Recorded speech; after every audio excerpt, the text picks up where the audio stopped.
The next question, the member for Lanark, Frontenac, Kingston. Thank you, Speaker. Speaker, my question is to the Minister of Community and Social Services. Last week, the Minister made a light-hearted quip in this House about not being in the Hockey Hall of Fame yet. But if his handling of autism doesn't improve, he may surely find himself in the political Hall of Shame. Rachel Wilcox's son is a 9-year-old boy with autism. His parents are paying out of pocket for his ABA therapy. They've exhausted their savings, are being forced to dig deeper and deeper into their lines of credit, and this government dithers and refuses to release funds to assist families like theirs. Speaker, will the minister stop skating around his responsibilities and help out this young boy and his family?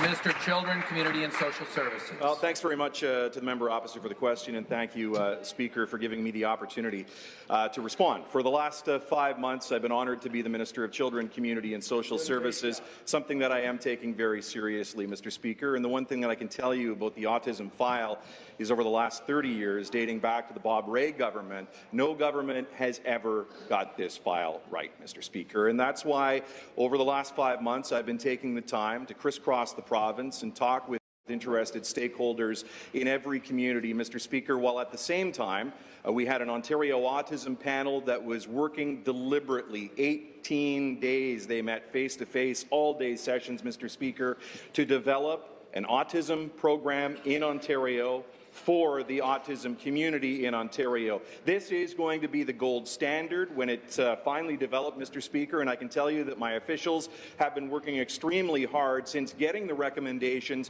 from the Ontario Autism panel about 3 weeks ago to develop a truly needs-based program, Mr. Speaker, one that has double the amount of funding in it than the previous Liberal government, Mr. Speaker. I'll have more to say in the supplementary. Thank you. The supplementary question.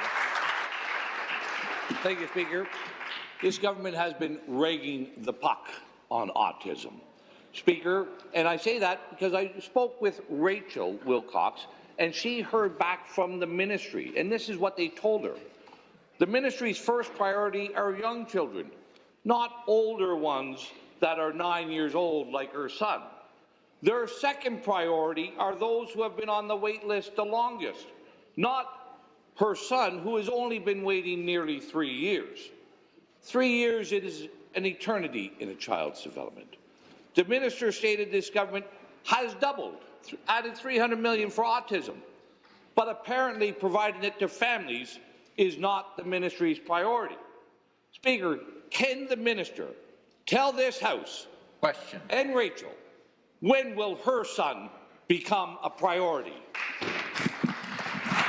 Minister. Mr. Speaker, I can tell the member opposite and I can tell Rachel that when this program is fully up and running, every child in the province will be able to get supports from the Ontario government, something that we were never able to say before in the province's history. And I can tell you, Speaker, that right now more children than ever in the province's history are getting support from the Ontario government. 11,499 of them, to be exact, Mr. Speaker, as of November 1st. That's not good enough.